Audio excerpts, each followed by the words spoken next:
Muy bien. Estamos entonces de vuelta ya en Psicologiando. Y bien, ya están tiradas en la mesa las consignas, las preguntas, y vamos a empezar a psicologiar justamente el tema. Habíamos empezado a hablar de que la violencia de por sí se instala como un todo, y en la escuela uno ve una especie de recorte de lo que seguramente estará pasando en las casas, seguramente pasa en otros lugares, ¿no?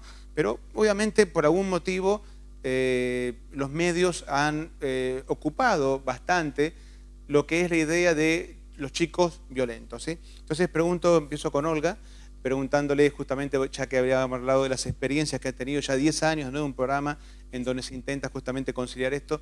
Si los chicos son violentos en la escuela, porque la escuela se habilita como un medio para que los chicos sean violentos, o son chicos violentos en todos lados, y en la comunidad y en el barrio se lo conoce como los chicos violentos.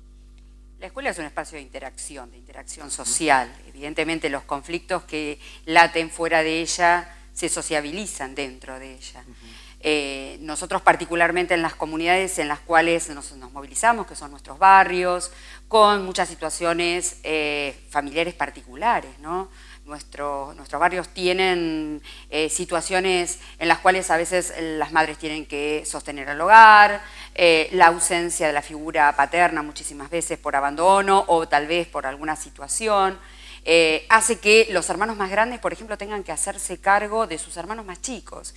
Y eso genera una situación de violencia porque el adolescente no puede vivir su propia vida, es decir, tiene que hacerse cargo, tiene que ser mamá y papá de sus hermanos más chicos. Y generalmente eso, por ejemplo, se ve en el ámbito del aula, ¿sí? Los chicos llegan tarde, uno le pregunta, chicos, ¿qué pasó?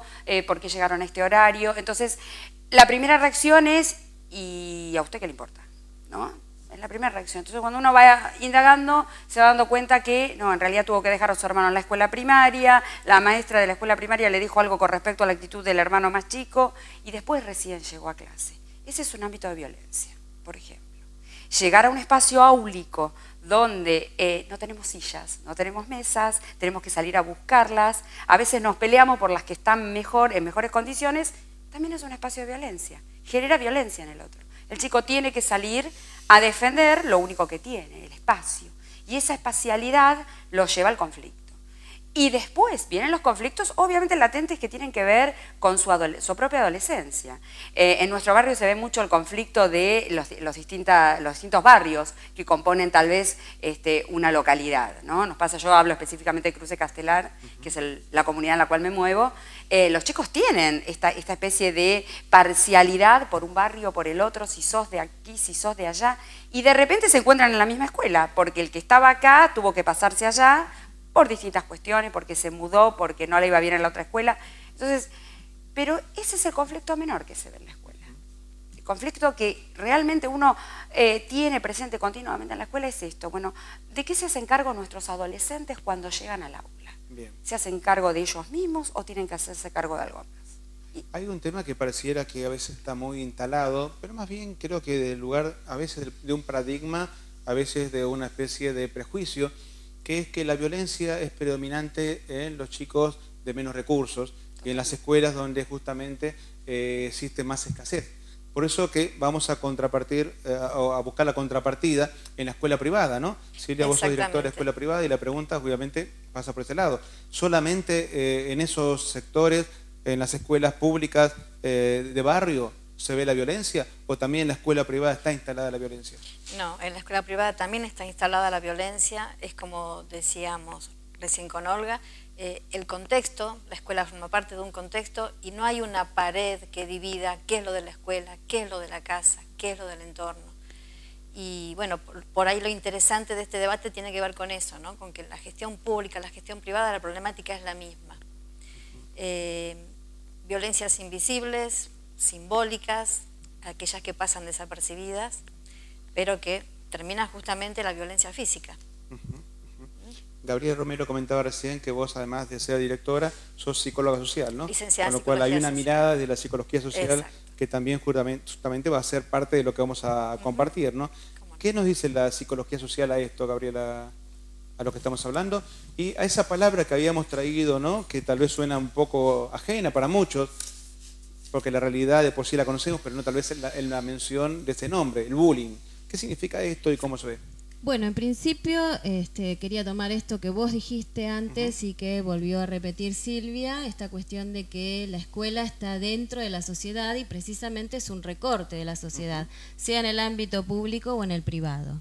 O sea, me parece que ahí estamos de acuerdo con que lo que se necesitan son herramientas desde esta institución escuela, herramientas nuevas, diferentes, porque todo ha cambiado, la historia ha cambiado, somos todos diferentes y ahí es donde tenemos que poner el ojo. Y ahí es donde aparecen estos nuevos términos como el bullying o como hablábamos con Silvia, que también ella comentaba los otros días que tiene un trabajo hecho en cuanto al burnout, me dijiste, ¿no, Miriam? Silvia. Sí. El burnout docente, sobre todo. Y ahí es donde tenemos que estar atentos y empezar a buscar herramientas que nos conduzcan, que nos abran nuevos caminos.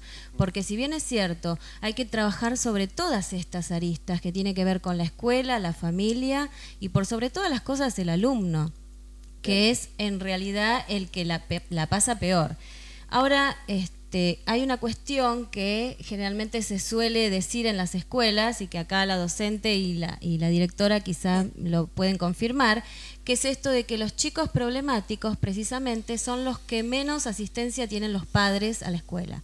O sea, cuando hay un conflicto, generalmente se llama a los padres y los padres vienen, los padres de los chicos que menos dificultades tienen y que quizás se vieron involucrados en algún episodio aislado, ¿no? Pero los chicos que más dificultades tienen son los que los padres no acuden nunca a la escuela. Lo cual no es casualidad. No es casualidad. La pregunta es, y esto es algo que sí vengo pensando y trabajando hace rato, ¿qué hacemos con estos chicos? Porque por un lado la preocupación... ¿Con cuál? ¿Con las víctimas o con los victimarios? Porque en este escenario que en realidad son todos víctimas desde el punto de vista de que sobre ellos detona algo que nació afuera. Pero también tenemos que estratificarlo, en separarlos, que hay algunos que tienen más recursos y otros que tienen menos recursos, no hablo económicos, sino en cuanto a recursos afectivos, recursos psicológicos y recursos de autoestima, para saber defenderse de esto. No, uno de los mayores dramas que tiene el bullying es el suicidio adolescente. Precisamente o sea, adolescentes que se han suicidado a partir de no soportar las cargadas, a partir de no soportar, digamos, el acoso permanente sobre ellos. Por eso cuando hablamos de bullying, estamos hablando un poco de que hay una víctima puntual. Después tenemos que abrir el panorama si somos todas víctimas, estamos de acuerdo. Pero primero pongamos el lugar en aquel que menos recursos tiene para poder pararse en ese lugar. Precisamente a eso quería llegar. Por lo general, uno sabe que hay una separación donde está el conflicto que viene con la raíz de la familia, porque los directivos y los docentes lo saben, la institución lo sabe. ¿Qué hacemos? ¿Lo separamos? ¿Lo hacemos sentir diferente? ¿Lo excluimos? ¿O tratamos de ver con qué herramientas podemos trabajar dentro de la escuela para socializar, para que los chicos no se sientan excluidos, no se sientan diferentes, no se sienta el problemático? Porque ahí es donde está el problema. Después vamos con esa pregunta, vamos a una pausa, justamente intentando ya empezar a enfocar la situación desde ese eje. ¿Qué herramientas tenemos como para poder intervenir?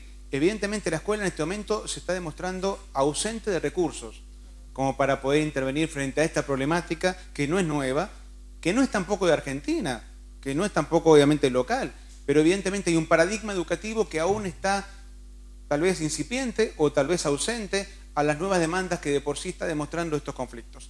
Un conflicto implica una demanda no satisfecha, ¿sí? Una fuerza entre dos partes que de por sí aún no está del todo lidiada como para encontrar una solución. Acá tenemos que transformarlo en un problema y en la medida que se problematiza podemos encontrar soluciones. Entonces, intentemos entonces atravesar esa puerta donde todavía no sabemos bien cuál es la respuesta, pero sí tenemos bien en claro cuál es la pregunta. Vamos a una pausa y luego la misma seguimos psicologiando. No se vayan.